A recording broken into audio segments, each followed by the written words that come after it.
അതിനുശേഷം 3 ദിവസം dry fasting ചെയ്തു. ഡ്രൈ ഫാസ്റ്റിംഗ് എന്ന് പറഞ്ഞാൽ ഫുഡില്ല, വെള്ളമില്ല, 3 ദിവസത്തേക്ക്. എവരിവൺ, എൻ്റെ കണ്ണിൻ്റെ മേലൊരു കൺകുരു വന്നു. അതിൻ്റെ അടയാളങ്ങൾ കാണാൻ പറ്റുന്നുണ്ടോ എന്നുള്ളത് എനിക്കറിയില്ല. ബട്ട് ഈ കുരു മാറാൻ ഏകദേശം എത്ര ദിവസം എടുത്തിട്ടുണ്ടാവും? നിങ്ങളത് ഗസ് ചെയ്യാൻ പറ്റുമോ? ഒരു 6 ദിവസം, 2 ആഴ്ച, 3 weeks, 1 month, 2 months, 3 months, 5 months? It is actually took 6 complete months to cure this eye disease. ഈ കണ്ണിൻ്റെ ഈ പ്രശ്നം മാറാൻ 6 കംപ്ലീറ്റ് മന്ത് എടുത്തിട്ടുണ്ട്. ഇതിൽ ആദ്യത്തെ 3 മാസം ഇതിനൊരു ചെറിയ ബൾജിനെസ് ഇങ്ങനെ വന്ന് നേരെ ബുദ്ധിമുട്ടൊന്നും ഉണ്ടായിരുന്നില്ല, കണ്ണടയുന്നുണ്ടായിരുന്നില്ല. അങ്ങനത്തെ ഒരു സിറ്റുവേഷനിലായിരുന്നു ആദ്യത്തെ 3 മാസം. അത് കഴിഞ്ഞിട്ട് രണ്ടാമത്തെ 3 മാസം അതിലാണ് കണ്ണിന് പ്രശ്നങ്ങൾ വരാൻ തുടങ്ങിയത്. ഈ കണ്ണ് പതുക്കെ അടയാൻ തുടങ്ങി, അതുപോലെ തന്നെ സിക്രീഷൻ വരാൻ തുടങ്ങി, നമ്മളെ പീളാന്ന് പറയില്ലേ, ആ സാധനം വരാൻ തുടങ്ങി, അതുപോലെ തന്നെ ബ്ലറാവാൻ തുടങ്ങി, ഫുള്ള് പ്രശ്നമാകാൻ തുടങ്ങി. ഈ കണ്ണ് കംപ്ലീറ്റ് അടയുന്ന സിറ്റുവേഷൻ വരെ ഉണ്ടായിരുന്നു. ഈ ഡിസീസിൻ്റെ ഒരു സിവിയറിറ്റി ഞാൻ കുറച്ച് പിക്ചേഴ്സ് പോസ്റ്റ് ചെയ്തിട്ട് ഇവിടെ കാണിച്ചു തരാം. ഈ ഒരു സിറ്റുവേഷൻസിലൂടെ എല്ലാം ഞാൻ കടന്നു പോയിട്ടുണ്ടായിരുന്നു. ഈ കണ്ണ് അടയും തുറക്കും, അടയും തുറക്കും, ഈ കുരുവിൻ്റെ വലിപ്പം കൂടും കുറയും, അങ്ങനത്തെ ഒരുപാട് പ്രശ്നങ്ങൾ ഇതിൻ്റെ ഈ ഒരു കാലയളവിൽ, ഈ 6 month ഡ്യൂറേഷനിൽ ഞാൻ ഫേസ് ചെയ്തിട്ടുണ്ടായിരുന്നു. എൻ്റെ വർക്കിനെ അത് ബാധിച്ചിട്ടുണ്ടായിരുന്നു. So guess what, I consulted a doctor. ഞാൻ ഒരു ഡോക്ടറിനെ കൺസൾട്ട് ചെയ്തു. ഡോക്ടർ എന്ത് പറഞ്ഞു? ഡോക്ടർ പറഞ്ഞു, we need surgery for this one. നമുക്ക് സർജറി ചെയ്യണം ഇത് മാറണം എന്നുണ്ടെങ്കിൽ. എൻ്റെ മുന്നിൽ 2 ഓപ്ഷൻ ഉണ്ട്. ഒന്നാമത്തത് സർജറി, രണ്ടാമത്തത് ക്യൂറിങ് നാച്ചുറലി ബോഡിൻ്റെ സെൽഫ് ക്യൂറിങ് മെക്കാനിസം, സ്വയം സുഖപ്പെടുത്തുന്ന ആ ഒരു എനർജി സിസ്റ്റം ഉപയോഗിച്ചിട്ട് എനിക്ക് ക്യൂർ ചെയ്യാം. അല്ലാന്നുണ്ടെങ്കിൽ എക്സ്റ്റേണലായിട്ട് ഒരു സർജറി ചെയ്തിട്ട് കളയാം. സോ ഇതിൽ ഏതായിരിക്കും ഞാൻ ചൂസ് ചെയ്തിട്ടുണ്ടാവുക? So it actually took 6 months, ഒരു 6 മാസം എടുത്തിട്ടുണ്ടെന്ന് ഞാൻ പറഞ്ഞു. അപ്പോൾ സ്വാഭാവികമായിട്ടും ഞാൻ നാച്ചുറലി ആണ് ഇത് ക്യൂർ ചെയ്തിട്ടുള്ളത്. സോ ഇതെൻ്റെ പേഴ്സണൽ എക്സ്പീരിയൻസ് ആണ്. ഈ ഒരു എക്സ്പീരിയൻസ് ഞാൻ ഷെയർ ചെയ്യുന്നത് ഒരു ഹെൽത്തിൽ നിങ്ങളുടെ പെർസ്പെക്റ്റീവ് ഒന്ന് മാറാൻ വേണ്ടിയിട്ടാണ്. നിങ്ങളുടെ ഇതുപോലുള്ള ഹെൽത്ത് ഇഷ്യൂസിന് എന്തെങ്കിലും ഡിസിഷൻ എടുക്കുന്നതിന് മുമ്പ് ഈ കാര്യങ്ങൾ ശരിക്കും പഠിച്ച് മനസ്സിലാക്കി ബോധ്യത്തിൽ വന്നതിന് ശേഷം മാത്രം എടുക്കുക. ഓക്കെ, സോ ഞാൻ പറഞ്ഞു 2 പേഴ്സ്പെക്റ്റീവ് ഉണ്ട്. ഒന്ന്, എക്സ്റ്റേണലി നമുക്ക് ട്രീറ്റ് ചെയ്യാം, ഒരു സർജറി രീതിയിൽ ഈ കൺകുരുവിനെ മാറ്റായിരുന്നു. അല്ലാന്നുണ്ടെങ്കിൽ നാച്ചുറലി മാറ്റാം. ഇത് പറയുന്നതിന് മുമ്പ് നിങ്ങളൊരു കാര്യം മനസ്സിലാക്കണം. നിങ്ങൾക്ക് വരുന്ന, എനിക്ക് ഡിസീസ് വന്നു, നിങ്ങൾക്കും ഒരുപാട് ഡിസീസസ് വരാറുണ്ട്. പനിയായിട്ടും കോംപ്ലിക്കേഷൻ കുറവുള്ളതും കൂടുതലുള്ളതും, ക്യാൻസർ, കിഡ്നി ഫെയിലിയർ, ഡയബറ്റീസ് എല്ലാം വരാറുണ്ട്. സോ ഇതിനെ നിങ്ങൾക്ക് അതിനായിട്ട് റിലേറ്റ് ചെയ്യാൻ പറ്റും, നിങ്ങൾ എന്ത് ചെയ്യണം എന്നുള്ളത്. നിങ്ങളുടെ ഡിസീസ് വന്നിട്ടുണ്ടെന്നുണ്ടെങ്കിൽ ഒരു 30+ അല്ലെങ്കിൽ 28+ ഒക്കെയാണ് നിങ്ങളുടെ പ്രായം എന്നിട്ടുണ്ടെങ്കിൽ ഒരുപാട് ഡിസീസസ് വന്നിട്ടുണ്ടാവും. കുറച്ചും കൂടി പ്രായമുള്ള ആൾക്കാരാണെന്നുണ്ടെങ്കിൽ ഡിസീസുകൾ ഓൾറെഡി ഒരുപാടുണ്ടാവും. ഡയബറ്റീസോ അങ്ങനെ പ്രമേഹമൊക്കെ ആയിട്ട് ഒരുപാട് ഡിസീസ് ഉണ്ടാവും. അതിനെല്ലാം നിങ്ങൾക്ക് ഇതിനായിട്ട് റിലേറ്റ് ചെയ്യാം. നിങ്ങൾക്കൊരു ഡിസീസ് ഉണ്ട് എന്നുണ്ടെങ്കിൽ, അല്ലെങ്കിൽ മുമ്പ് ഉണ്ടായിരുന്നു എന്നുണ്ടെങ്കിൽ, even the very basic disease, പനിയാണെന്നുണ്ടെങ്കിലും ജലദോഷമാണെന്നുണ്ടെങ്കിലും, അതിൻ്റെ കാരണം പുറത്തുനിന്നൊരു ഓർഗാനിസം വന്നിട്ട് അറ്റാക്ക് ചെയ്യുന്നതാണോ, അതോ നിങ്ങളുടെ ഉള്ളിൽ എന്തെങ്കിലും പ്രശ്നം ഉണ്ടായതുകൊണ്ടാണോ? ഇൻ അതർ വേർഡ്സ്, നിങ്ങളുടെ ഉള്ളിൽ ഒരുപാട് വേസ്റ്റും കാര്യങ്ങളെല്ലാം ഉണ്ടായതുകൊണ്ടാണോ നിങ്ങൾക്ക് ഡിസീസ് വന്നത്? അതല്ല, ഒരു പ്രത്യേക സുപ്രഭാതത്തിൽ ഒരു മൈക്രോ ഓർഗാനിസം നിങ്ങളെ അറ്റാക്ക് ചെയ്യുന്നത് കൊണ്ടാണോ നിങ്ങൾക്ക് ഡിസീസ് വരുന്നത്? സോ മോഡേൺ മെഡിസിനിൽ ഇതിനെ പറയുന്നത് ഇൻഫെക്ഷൻ തിയറി എന്നാണ്. ഞാൻ ഈ ഇൻഫെക്ഷൻ തിയറിക്ക് എതിരാണ്. So from my knowledge infection തിയറിക്ക് ഞാൻ എതിരാണ്. ഞാൻ ബിലീവ് ചെയ്യുന്നത് നമ്മളുടെ പ്രോബ്ലംസിൻ്റെ 90% റീസൺസും ഇൻറ്റേർണലാണ്, നമ്മളുടെ ഉള്ളിലുള്ള പ്രശ്നങ്ങളാണ്. ആ ഉള്ളിലുള്ള പ്രശ്നം എന്തുകൊണ്ട് വരുന്നു എന്ന് ചോദിച്ചാൽ, നമ്മുടെ bad food habits, bad water intake habits, bad sleep habits, bad thoughts, നമ്മളുടെ ചിന്തകൾ, മോശം ആൾക്കാരുമായിട്ടുള്ള സഹവാസം, ചീത്ത ഹാബിറ്റുകൾ, drug intake, cigarette addiction, lot of things. നിങ്ങൾക്ക് എന്ത് വേണമെന്നുണ്ടെങ്കിലും ഇതിലേക്ക് കൂട്ടിച്ചേർക്കാം. നമ്മളുടെ ബാഡ് ഹാബിറ്റ്സ് കാരണമാണ് നമുക്ക് ഡിസീസുകൾ വരുന്നത്. സോ അതിൻ്റെ റൂട്ട് കോസ് നമ്മളുടെ ഇൻസൈഡിലാണ്, നമ്മളുടെ ഉള്ളിലാണ് കിടക്കുന്നത്. സോ മൈക്രോ ഓർഗാനിസം പുറത്തുനിന്ന് വന്നിട്ട് അറ്റാക്ക് ചെയ്തിട്ടാണ് നമുക്ക് ഡിസീസ് വരുന്നത് എന്നുണ്ടെങ്കിൽ, ആ ഒരു ബിലീഫാണ് നമുക്കുള്ളത് എന്നുണ്ടെങ്കിൽ, നമ്മൾ സ്വാഭാവികമായിട്ടും അതിനെ പുറത്തുനിന്ന് ട്രീറ്റ് ചെയ്യാൻ ശ്രമിക്കും. നമ്മളുടെ ഹാബിറ്റോ ചീത്ത ശീലങ്ങളോ നമ്മൾ മാറ്റാൻ ശ്രമിക്കില്ല. ഓക്കെ, ഞാൻ അതിലേക്ക് വരാം. നമുക്ക് 2 സിസ്റ്റം ഉണ്ട്. എക്സ്റ്റേണലി മാറ്റാം, സർജറി ചെയ്ത് മാറ്റാം. എൻ്റെ ഹാബിറ്റ്സോ അല്ലാന്നുണ്ടെങ്കിൽ നാച്ചുറലായിട്ട് സെൽഫ് കെയറിങ് മെക്കാനിസം ആക്ടിവേറ്റ് ചെയ്തിട്ട് മാറ്റാൻ പറ്റും. ഞാൻ ഇതാണ് ചൂസ് ചെയ്തത്. ഇത് ചൂസ് ചെയ്യാനുള്ള കാരണങ്ങളാണ് ഞാൻ പറയാൻ പോകുന്നത്. ഓക്കെ, സോ എക്സ്റ്റേണലി ആണെന്നുണ്ടെങ്കിൽ അതിൻ്റെ റൂട്ട് കോസിനല്ല നമ്മൾ ട്രീറ്റ് ചെയ്യുന്നത്. കണ്ണിൻ്റെ പോളമേൽ കുരു വന്നു, അത് നമ്മൾ സർജറി ചെയ്ത് ഒഴിവാക്കുകയാണെന്നുണ്ടെങ്കിൽ അതിൻ്റെ റൂട്ട് കോസ് ചിലപ്പം കണ്ണിൻ്റെ ഉള്ളിലായിരിക്കാം. ആ റൂട്ട് കോസ് അവിടെ മാറുന്നില്ല. ഫോർ എക്സാമ്പിൾ, ഇത് സർജറി ചെയ്ത് ഒഴിവാക്കി, ഇത് വന്നത് എന്തിനാ എന്നുള്ളൊരു ചോദ്യമുണ്ട്. ഇപ്പോൾ ഈ കേസിലാണെന്നുണ്ടെങ്കിൽ ഇത് വന്നത് അതിൻ്റെ കാരണം നമ്മൾ എക്സ്പ്ലെയിൻ ചെയ്യുകയാണെന്നുണ്ടെങ്കിൽ, നമ്മൾ എക്സ്റ്റേണലി ട്രീറ്റ് ചെയ്യുമ്പോൾ കണ്ണിൻ്റെ മുകളിൽ ഒരു കുരു വന്നു, വേദന ഇല്ലാത്ത കുരു വന്നു.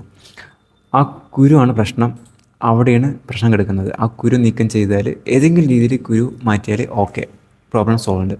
ഈ രീതിയിലാണെന്നുണ്ടെങ്കിൽ റൂട്ട് കോസ് പറയുന്നത് കണ്ണിൻ്റെ മേലെ കുരു വന്നു, മേലെ കുരു വരാൻ കാരണം കണ്ണിൻ്റെ പോളക്കുള്ള പ്രശ്നമല്ല, കണ്ണിൻ്റെ ഉള്ളിലുള്ള പ്രശ്നമാണ്. ഈ കണ്ണിൻ്റെ ഉള്ളിൽ ഹീലിംഗ് നടക്കണമെന്നുണ്ടെങ്കിൽ ലൈറ്റ് ഉള്ളിലേക്ക് വന്നുകൂടാ. അതുകൊണ്ട് സ്വാഭാവികമായിട്ടും ബോഡി ഒരു ബൾജിനെസ് കണ്ണിൻ്റെ പോളിൻ്റെ മുകളിൽ കൊടുക്കുന്നു. അങ്ങനെ മുകളിൽ കൊടുക്കുമ്പോൾ സ്വാഭാവികമായിട്ടും കണ്ണ് അടയും. അങ്ങനെ അടയുമ്പോൾ ലൈറ്റ് ഉള്ളിലേക്ക് കയറില്ല. അങ്ങനെ ഉള്ളിലേക്ക് ലൈറ്റ് കയറാതിരുന്ന സിറ്റുവേഷൻ ഉണ്ടായാൽ സ്വാഭാവികമായിട്ടും ഹീലിംഗ് സ്റ്റാർട്ടാവും. അതുകൊണ്ട് തന്നെയാണ് നൈറ്റ് ടൈമിൽ നമുക്ക് നല്ല രീതിയിൽ ഹീലിംഗ് വരുന്നത്. ഈ കണ്ണിൻ്റെ ഡിസീസ് സ്റ്റാർട്ട് ചെയ്ത അന്ന് മുതൽ ഏറ്റവും കൂടുതൽ സെക്രീഷൻ ഉൽപ്പാദിപ്പിച്ചിട്ടുള്ളത്, പീള ഉൽപ്പാദിപ്പിച്ചിട്ടുള്ളത് രാത്രിയാണ്. രാവിലെ ആകുമ്പോൾ മുഴുവനായിട്ടും കണ്ണ് അടഞ്ഞിട്ടുണ്ടാവും, ഫുൾ പീള വന്നിട്ട്. പകൽ സെക്രീഷൻ കുറവാണ്. സോ നൈറ്റിൽ കണ്ണടക്കണം. ഇനിയിപ്പോൾ ഡിസീസ് സിവിയർ ആണെന്നുണ്ടെങ്കിൽ പകലും ലൈറ്റ് ഉള്ളിലേക്ക് കയറിക്കൂടാ. അതിന് വേണ്ടിയിട്ടാണ് ഈ കൺപോളയിൽ ഈ കുരു വന്നിട്ടുള്ളത്. So this is naturally, if you try to explain, this is the root cause. കണ്ണിൻ്റെ ഉള്ളിൽ പ്രോബ്ലം ഉണ്ട്, അത് ഹീൽ ചെയ്യണം, കണ്ണിന് റെസ്റ്റ് വേണം, ലൈറ്റ് കയറിക്കൂടാ. അത് കാരണം പോളന്മേൽ കൺകുരു വന്നു, കണ്ണിനെ അടച്ചു സ്ലോലി. അത് മാറാൻ ടൈം എടുക്കുകയും ചെയ്യും.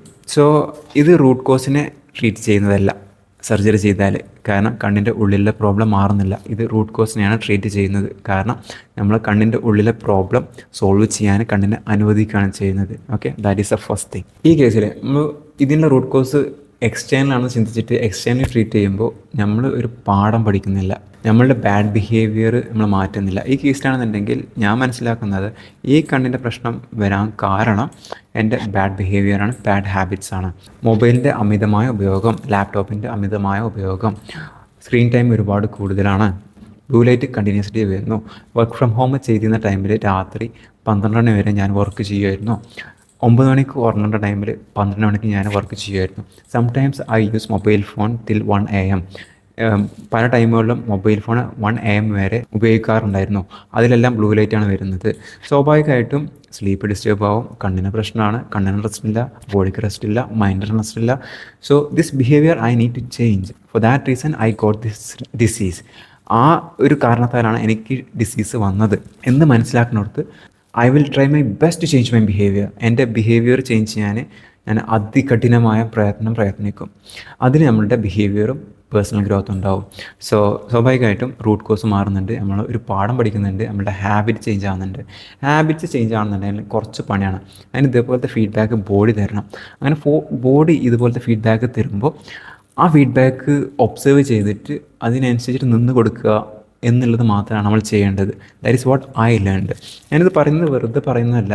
I took A course. ഞാനൊരു കോഴ്സ് എടുത്തിട്ടുണ്ട് ഇതിനെ പറ്റിയിട്ട്, സെൽഫ് ഹിയറിംഗ് മെക്കാനിസം പഠിപ്പിക്കുന്ന course. I will tell you which is that course and I will give you more details about that in future videos. Okay. പിന്നെ അവസാനത്തെ less important ആയിട്ടുള്ള വേറെ reason, ഇവിടെ എക്സ്റ്റേണലി നമ്മൾ ട്രീറ്റ് ചെയ്യുമ്പോൾ നമുക്ക് ഒരുപാട് പൈസയ്ക്ക് ചിലവുണ്ട്. ഡോക്ടർ കൺസൾട്ടേഷൻ, ആ കാര്യങ്ങളെല്ലാം ചിലവുണ്ട്. ഇവിടെ പൈസയ്ക്ക് ചിലവില്ല, പകരം നമ്മൾ ബിഹേവിയറാണ് മാറ്റുന്നത്. ഇത് വലിയ ഇമ്പോർട്ടൻ്റ് അല്ല, പൈസ ചിലവാക്കാൻ മടി ഉണ്ടായതുകൊണ്ടല്ല. ബട്ട് പൈസ ചിലവാക്കിയിട്ട് എൻ്റെ ഡിസീസ് മാറുന്നില്ല, എൻ്റെ ബിഹേവിയർ മാറുന്നില്ല, റൂട്ട് കോസ് മാറുന്നില്ല. That is A problem. So ഇവിടെ നമുക്ക് എല്ലാം മാറുന്നുണ്ട്. നമ്മൾ ടൈം കൊടുക്കണം. ടൈം കൊടുക്കുമ്പോൾ ഓക്കെ, ജോലി ചെയ്യാൻ കഴിയില്ല, ജോലിയിൽ സ്പീഡ് കുറയും, ആ ഒരു വിഷമം കാര്യങ്ങളൊക്കെ ഉണ്ടാവുന്നതുകൊണ്ട് തന്നെ നമ്മൾ ഈ ബിഹേവിയർ, ഈ ഒരു പ്രശ്നം എനിക്ക് ഭാവിയിൽ വരരുത് എന്നുള്ള ഒരു ദൃഢനിശ്ചയം നമുക്ക് വരും. അതുകൊണ്ട് തന്നെ നമ്മളുടെ ബിഹേവിയർ ബെറ്റർ ആവും, നമ്മളുടെ ഹാബിറ്റ് ബെറ്റർ ആവും. ഇത് നാച്ചുറലായിട്ട് മാറാൻ ഞാൻ എന്തൊക്കെ കാര്യങ്ങൾ നോക്കേണ്ടി വരും? എൻ്റെ മൊബൈൽ ഫോൺ യൂസേജ് നോക്കേണ്ടി വരും, രാത്രി നേരത്തെ കിടന്നുറങ്ങേണ്ടി വരും, കറക്റ്റ് ഡിസിപ്ലിൻഡ് ആവേണ്ടി വരും, ഫുഡ് ഹാബിറ്റ്സ് മാറ്റേണ്ടി വരും. ഇതിന് വേണ്ടിയിട്ട് ഞാൻ ഒരു ആഴ്ച കംപ്ലീറ്റ്ലി ഫ്രൂട്ട് ഫാസ്റ്റിംഗ് ചെയ്തു. ഫ്രൂട്ട് ഫാസ്റ്റിംഗ് എന്ന് പറയുമ്പോൾ ഫ്രൂട്ട്സ് മാത്രം, no cooked food, no rice, no chicken, no nothing, only fruits. ഒരാഴ്ച ഫ്രൂട്ട്സ് മാത്രം.